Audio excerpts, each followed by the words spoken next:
Welcome everyone. Welcome student. Myself Yadav SS, Krishna Mahavidyalaya Retre Budruk, subject English. I teach you standard 12th science, subject English. Dear student, let me welcome you all this very important and life transforming year of standard 12th. You will be embarking on your voyage to achieve your heart's desired goal. In the vision and mission of your life, English will definitely be playing a very significant role. It is a pleasure to hand over our textbook English Yuvak Bharti for Standard 12th, which will be helpful in shaping the course of your life. In this age of globalization, the world has become a small place. Borderless nation and cultural integration makes English language a very strong means of bonding and communication. 21st century is an era of innovation, industry and interiors. With the revolution in ICT, there is inundation of information. A host of unbelievable career opportunities are 10th standard. You have been groomed with the basic knowledge of English till standard 10th. We have started imparting advanced knowledge of English language from standard 11 and standard 12th textbook is a step forward. This year, we will be teaching you to use English for different purposes. For example, mind mapping, statement of purpose, drafting a virtual message, and group discussion, etc. are the new addition involved in your textbook. This textbook caters to the need of these techno-savvy generations. Along with the intellectual pursuits, you would also require the life skill to negotiate through this complex world. The skill of English language learning would prove to be a catalyst in fast forwarding your career objectives. In our syllabus, there are selection of the prose and poem in the textbook would equip you with the 21st century skill like developing your critical thinking, working in collaboration, enhancing your communication, fostering creativity, etc. The activities in our textbook would facilitate learning. The QR code is an additional help. Useful audio-video teaching learning material given in the text will be available through the QR code. It will be definitely used for your studies. Additional resources also have been suggested in the book which would gear you to learning to learn and seek information and gain our knowledge. So, all students, all of you learn and listen now our textbook very carefully and interestingly.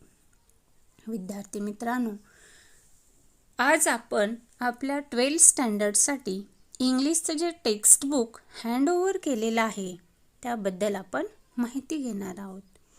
या टेक्स्टबुकमध्ये आपले 4 section आहेत ते आपण पुढे बघणारच आहे. पण इंग्लिशचा अभ्यास करत असताना तुमच्याजवळ कंपल्सरी टेक्स्टबुक हे असलंच पाहिजे. सध्या जर कोणी पुस्तक घेतलेलं नसेल तर तुमच्या टेलिग्राम ग्रुपला मी आपल्या इंग्लिश टेक्स्टबुकची डाउनलोड केलेली PDF सेंड करणार आहे. ती तुम्ही ओपन करून आपलं टेक्स्टबुक पाहू शकता. त्यामध्ये आपले आलेले सेक्शनमध्ये असणारा lesson, poem, writing skill, drama हा सगळा भाग आपण त्या ठिकाणी लर्न करायचा आहे. त्या लँग्वेजचा अभ्यास करत असताना आपणाला टेक्स्टबुक कंपल्सरी असणं गरजेचंच आहे. प्रत्येक लेसन, प्रत्येक पोएम लर्न करत असताना तो लेसन आपल्या समोर असला पाहिजे, पोएम समोर असली पाहिजे. कारण प्रत्येक लाईन जर समजली तरच आपणाला आपली ॲक्टिव्हिटी सोडवता येणार आहे, अन्यथा आपणाला ॲक्टिव्हिटी सोडवता येत नाही. की प्रश्नपत्रिकेच्या बाबतीमध्ये आपण जर बघायला गेलो तर आपल्या 11वी प्रमाणेच आपला 12वीचाही क्वेश्चन पेपरचा पॅटर्न आहे. त्या पॅटर्नप्रमाणे विचारले जाणारे प्रश्न, प्रत्येक प्रश्नाला दिलं जाणारं वेटेज हे आपण नेक्स्ट लेक्चरला बघणारच आहोत. त्यासाठी प्रत्येकानं टेक्स्टबुक खरेदी करणं हे गरजेचं आहे आणि ते तुम्ही करावं. त्यानंतर ज्यावेळी आपण लेसन शिकणार आहोत, पोएम शिकणार आहोत, त्यावेळी येणारे डिफिकल्ट वर्ड्स, त्या लेसनवर विचारलं जाणारा आपला ग्रामरचा भाग, त्या पोएमवर विचारला जाणारा फिगर ऑफ स्पीचचा भाग, येणारे figure of speech find out करणं, एक्सप्लेन करणं, दिलेलं ग्रामर योग्य त्या करेक्ट फॉर्म्युलामध्ये सॉल्व करणं, ही सगळं खूप महत्त्वाचं असणाऱ्या ह्या गोष्टी आहेत आणि त्याकडे आपण लक्ष दिलंच पाहिजे. की जे काही व्हिडिओ आपल्या या तुमच्या 12th स्टँडर्डच्या प्लेलिस्टला ॲड होणार आहेत, त्या प्रत्येक व्हिडिओचा तुम्ही अभ्यास केला पाहिजे. प्रत्येक व्हिडिओ हा पाहिलाच पाहिजे आणि पाहत असताना ज्यावेळी आपण लेसन शिकणार आहोत, ज्यावेळी मी तुम्हाला सॉल्व टेक्स्टबुक तुमच्या समोर घेणार आहे, त्यावेळी सॉल्व टेक्स्टबुकमध्ये मी जे काही डिफिकल्ट वर्ड दिलेले आहेत ते वर्ड तुम्ही तुमच्या इंग्लिशच्या नोटबुकमध्ये लिहिणं हे आवश्यक आहे. की जर तुम्हाला वर्ड समजले, वर्डचे सिनॉनिमस समजले, अँटोनिमस लक्षात आले, तर आपणाला आपल्या क्वेश्चन पेपरमध्ये हा वर्ड्सचा विचारला जाणारा 2 मार्क्सचा भाग आहे. तर ते 2 मार्क्स मिळवणं हे आपणाला फारसं अवघड होणार नाही. त्यासाठी ज्यावेळी आपण व्हिडिओच्या माध्यमातून लेसन शिकणार आहोत, पोएम शिकणार आहोत, रायटिंग स्किल शिकणार आहोत, त्यावेळी ते तुम्ही तुमच्या नोटबुकमध्ये नोट डाऊन केलं पाहिजे. ज्या काही महत्त्वाच्या नोट्स सांगितल्या जातात, महत्त्वाची सेंटेन्स सांगितली जातात, ती तुम्ही पॉईंट आऊट करून ठेवली पाहिजेत, नोट डाऊन करून ठेवली पाहिजेत. या सगळ्या गोष्टी तुम्हाला कराव्याच लागणार आहेत. कारण हे आपलं 12वीचं वर्ष आहे. सिलेबस दिसतोय तेवढा सोपा नाही, परंतु तो सोपा करून घेणं, समजून घेणं या गोष्टी आपल्या हातातल्या आहेत. त्यासाठी प्रत्येक व्हिडिओ तुम्ही बघत जावा. व्हिडिओ बघत असताना तुमचं टेक्स्टबुक, तुमची नोटबुक तुम्ही तुमच्याजवळ घेत जावा, म्हणजे येणाऱ्या अडचणी त्या ठिकाणी तुम्हाला नोट डाऊन करता येतील. जर काही डिफिकल्टीज असल्या, त्या व्हिडिओमध्ये काही समजलेलं नसतील, तर तुम्ही कॉल करून विचारू शकता, फोन करून विचारू शकता. तुमचे जे काही प्रॉब्लेम आहेत ते तुम्ही सांगू शकता. All of you see now our textbook contents. There are 4 sections in our 12th standard Yuva Bharati textbook, subject English. See first one, section 1, prose. There are 8 lessons involved in section 1, prose. First one, An Astrologer's Day. This lesson written by R.K. Narayan. Then 1.2, On Saying Please. This lesson written by Alfred George Gardiner. Then 1.3, The Cope and the Anthem written by O. Henry. Then 1.4, Big Data, Big Insight. 1.5, The New Dress written by Virginia Woolf. 1.6, Into the Wild written by Kiran Purandare. 1.7, Why We Travel, Siddharth Pico, Raghavan Iyer. 1.8, Voyaging Towards Excellence, Achyut Godbole. There are 8 lessons in section 1. Section 1 prose यामध्ये आपणाला 8 lessons दिलेले आहेत आणि या 8 लेसनमधला आपल्या एक्झामच्या व्ह्यूने जर पाहिलं तर फक्त एकच सीन पॅरेग्राफ आपणाला आपल्या ॲक्टिव्हिटी शीटमध्ये या एका पॅरेग्राफवरच ॲक्टिव्हिटी विचारलेली असते. म्हणजे 8 लेसनमधला आपणाला एकच पॅरेग्राफ आपल्या क्वेश्चन पेपरमध्ये येणार आहे आणि त्यासाठी मार्क आहेत 16. म्हणजे दिलेला प्रत्येक लेसन हा किती महत्त्वाचा आहे ते बघा की 8 लेसनमधला आपणाला फक्त एकच पॅरेग्राफ विचारला जाणार आहे. एकाच पॅरेग्राफवर आपणाला येणारी ॲक्टिव्हिटी ही सॉल्व करायची आहे. त्यामुळे प्रत्येक लेसन हा काळजीपूर्वक अभ्यास केला पाहिजे. लाईन अन लाईन ती आपण समजून घेतली पाहिजे, वाचली पाहिजे, शिकली पाहिजे. Then section 2, poetry. In this section there are 8 poems. First one, Song of the Open Road. This poem written by Walt Whitman. 2.2, Indian Weaver. This poem written by Sarojini Naidu. 2.3, The Inkscape Rock. This lesson written by Robert Southey. 2.4, Have You Earned Your Tomorrow? Written by Edgar Guest. 2.5, Father Returning Home. This poem written by Dilip Chitre. 2.6, Money. This poem written by William H. Davis.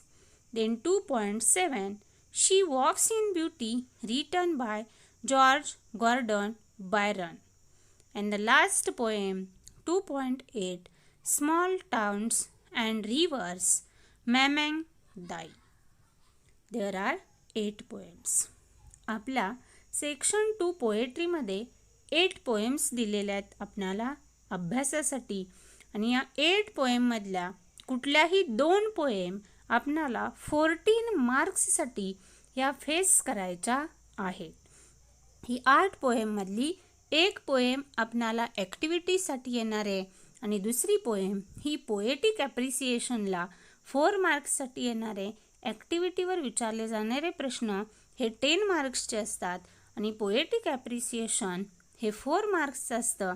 हे आपण 11वीला अभ्यास केलेला आहे.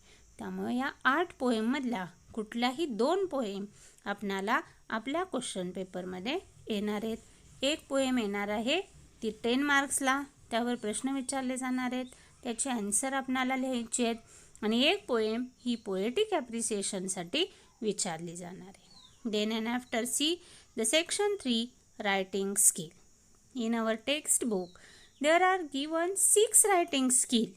First one 3.1, summary writing. 3.2, do schools really kill creativity? Means mind mapping. Then third one, note making. Fourth one, statement of purpose. Fifth one, drafting a virtual message. And sixth one, group discussion. There are 6 activities given in our textbook.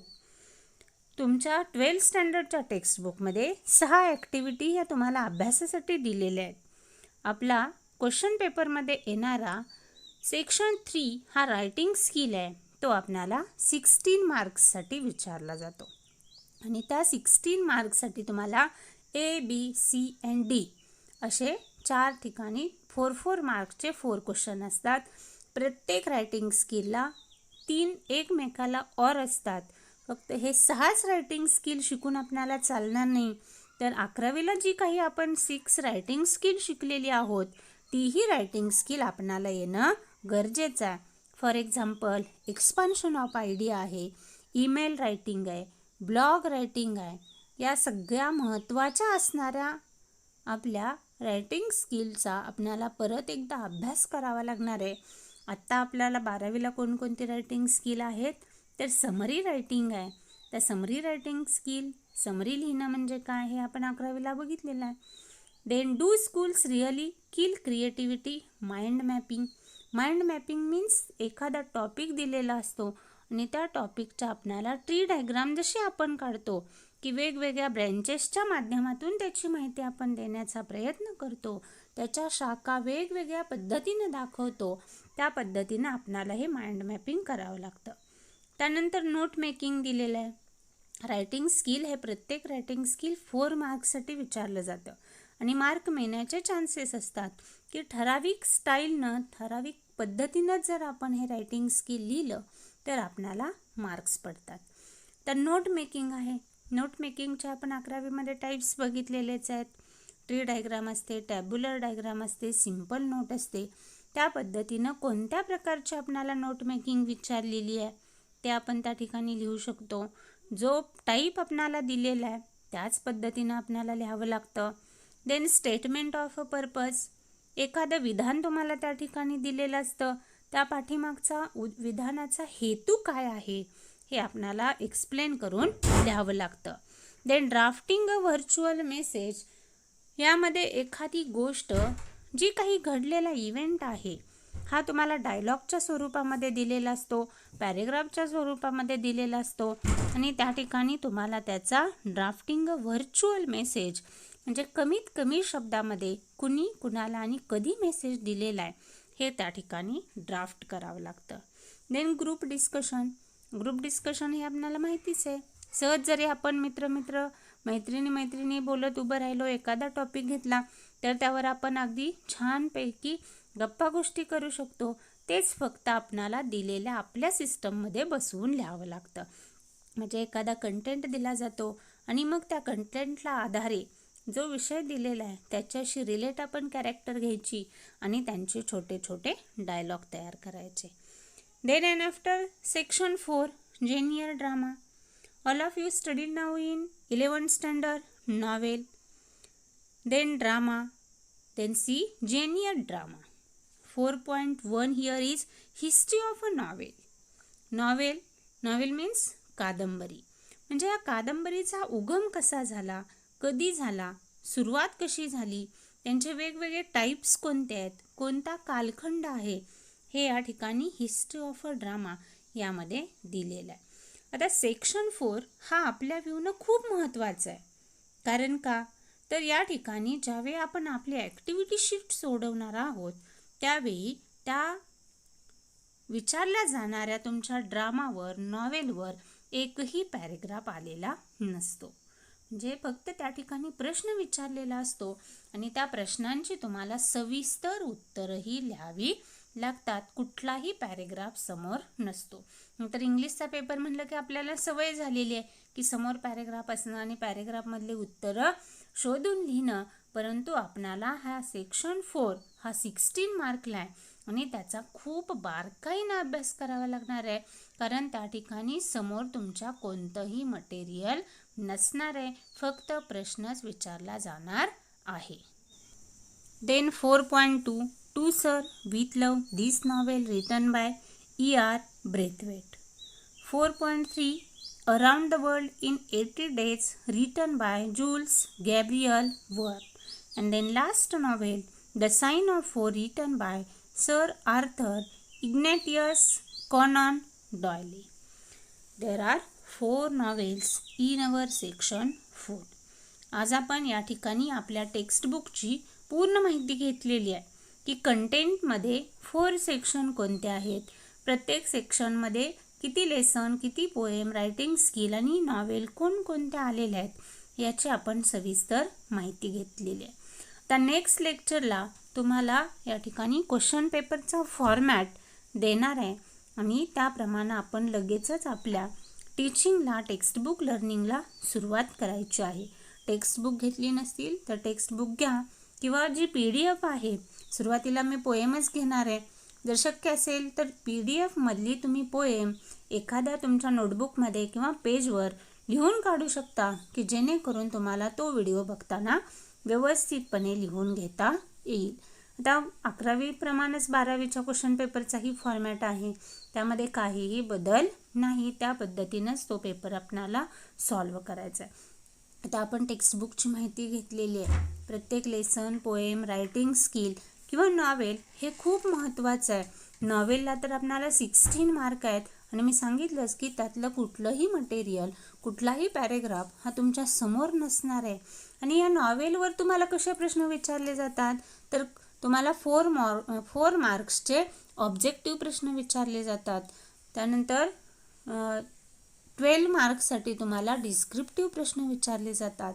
मग त्या डिस्क्रिप्टिव्हचा अभ्यास करणं, प्रत्येक कॅरेक्टरचा अभ्यास करणं, त्या ठिकाणी उभी राहिलेली कंडिशन, नॉवेलची थीम काय आहे, त्यामध्ये कंटेंट कोणता घेतलेला आहे, या सगळ्या गोष्टीचा आपल्याला बारकाईनं अभ्यास हा करावा लागतो. नॉवेल या इंटरेस्टिंग आहेत. एकदा शिकायला लागल्या की पूर्ण कंप्लीट कधी नॉवेल होते असं वाटतं. नॉवेल इंटरेस्टिंग दिलेले आहेत आणि अशा मोटिवेशनल आहेत, इन्स्पिरेशनल आहेत की ज्या नॉवेलमधून देखील तुम्हाला काहीतरी प्रेरणा मिळू शकते.